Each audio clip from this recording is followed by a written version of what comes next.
Oke teman-teman semua, kita lanjutkan ya tutorial emulator paling ringan terbaik. Yang kedua, kita akan mencoba emulator Android dari Android.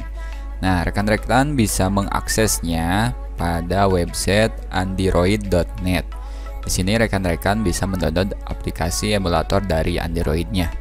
Nah, sebelum install, rekan-rekan harus tahu dulu apa sih itu Android.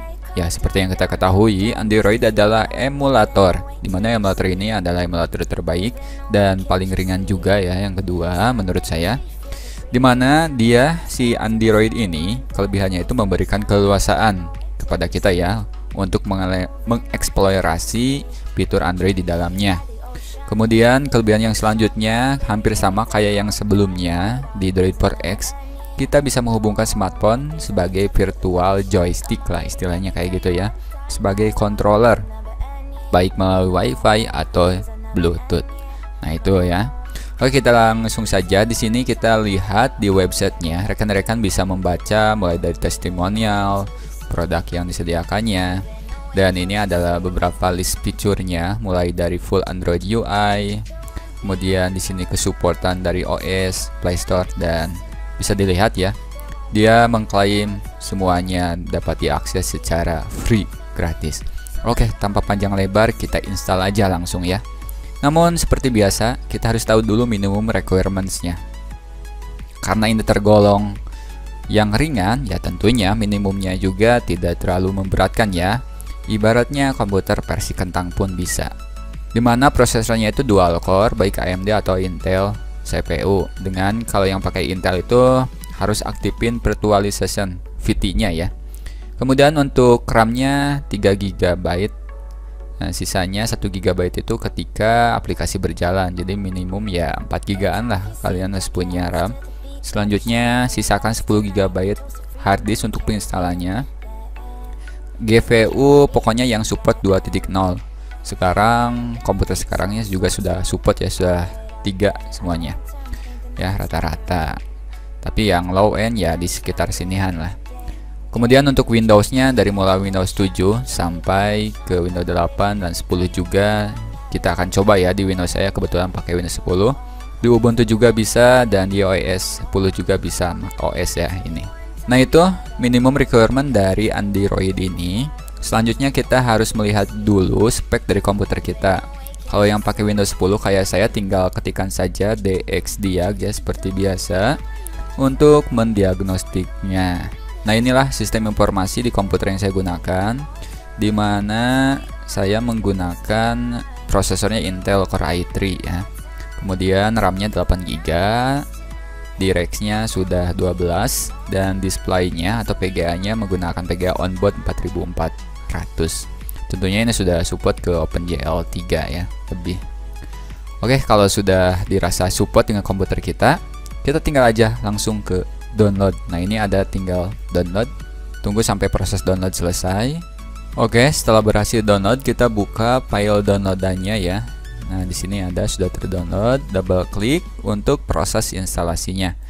Kita sekarang masuk ke proses instalasi. Kayak gini ya, installnya tidak jauh berbeda dengan sebelumnya. Tinggal kita next dan next aja. Nah, di sini dia ada iklan. Kalau rekan-rekan ingin sekaligus menginstal browser Opera GX, rekan-rekan tinggal dicentang. Kalau saya tidak usah aja ya. Kemudian di sini juga ada Spy Hunter aplikasi, mau diinstal juga silahkan dicentang di sininya. Kemudian next. Tunggu sampai proses downloadnya selesai. Oke, di sini besaran file instalasinya sebesar 900 MB-an. Jadi persiapkan rekan-rekan yang pakai kuota ini 1 GB-an lah.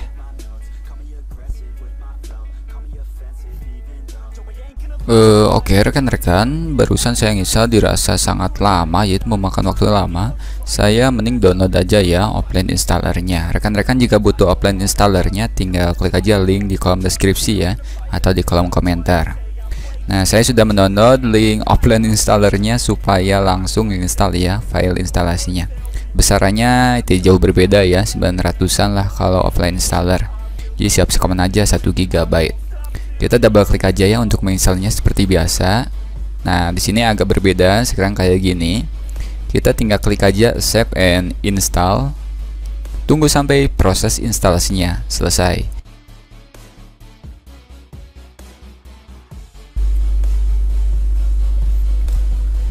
Dan inilah dashboard atau home di Android. Sekarang itu Androidnya versi 47.0.11. Oke, inilah dashboard atau home di Android. Di sini saya menggunakan atau menginstal Android versi 47.0.11.88. Untuk menunya dan experience-nya ini pure dari Android. Ciri khasnya di sini sudah dikasih juga ya apps dari Google-nya. Jadi kita tidak akan bermasalah dengan koneksi dari Google ya. Kadang di emulator itu ada yang kompatibel, ada yang tidak.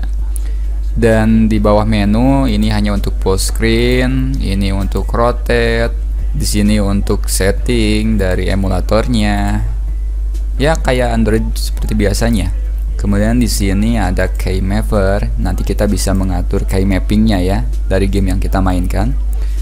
Kemudian di sini ada GPS, ada mic juga, dikoneksikan dari komputer kita ya, pilih. Dan ada webcam juga. Nah ini cukup menarik ya. Oke, sekarang kita ingin mengetahui nih spek yang ada di Android ini. Rekan-rekan bisa menariknya ya untuk melihat speknya di sini di about phone-nya. Kita dibekali Android berapa nih? Oke, kita sudah dibekali Android 7 Nugget ya. Tentunya ini sudah tidak terlalu jauh lah ya, tidak terlalu tertinggal. Masih support dan compatible dengan game-game yang populer saat ini. Oke, kita back lagi. Sekarang kita akan coba install AIDA. Kita download aja dari Play Store-nya. Kita login dengan akun kita dulu ya.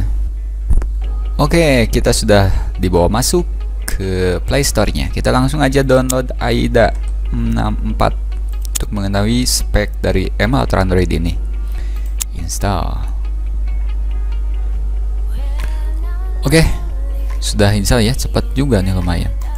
Open.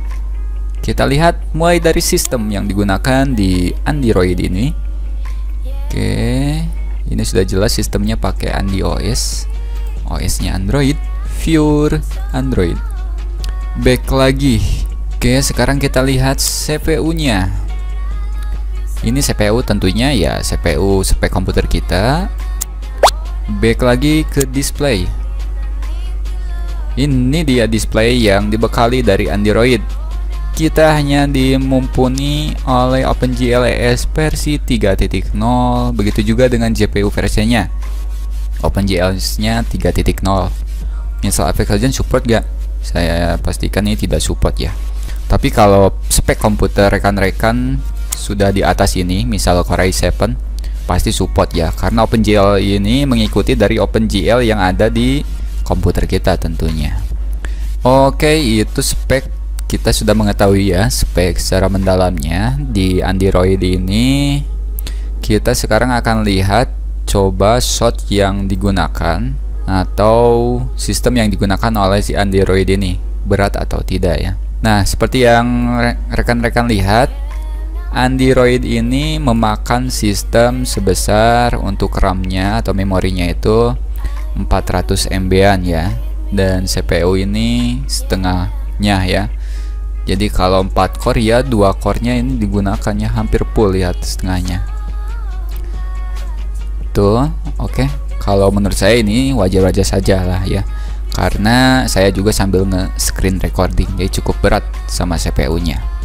Oke, itu bagaimana cara download dan menginstal Android ini. Pure Android ya, jadi fleksibel dengan kita dan tidak ada embel-embel lebihnya untuk emulator pure Android di sini. Itu kelebihan dari Android. Kemudian rekan-rekan tampilannya itu jauh lebih smooth. Tidak tahu ya nanti untuk gamenya. Mungkin saya akan coba dan menginstalnya di tutorial selanjutnya, menjalankan atau memainkan di Android ini. Simak terus tutorialnya hanya di Aldep TM.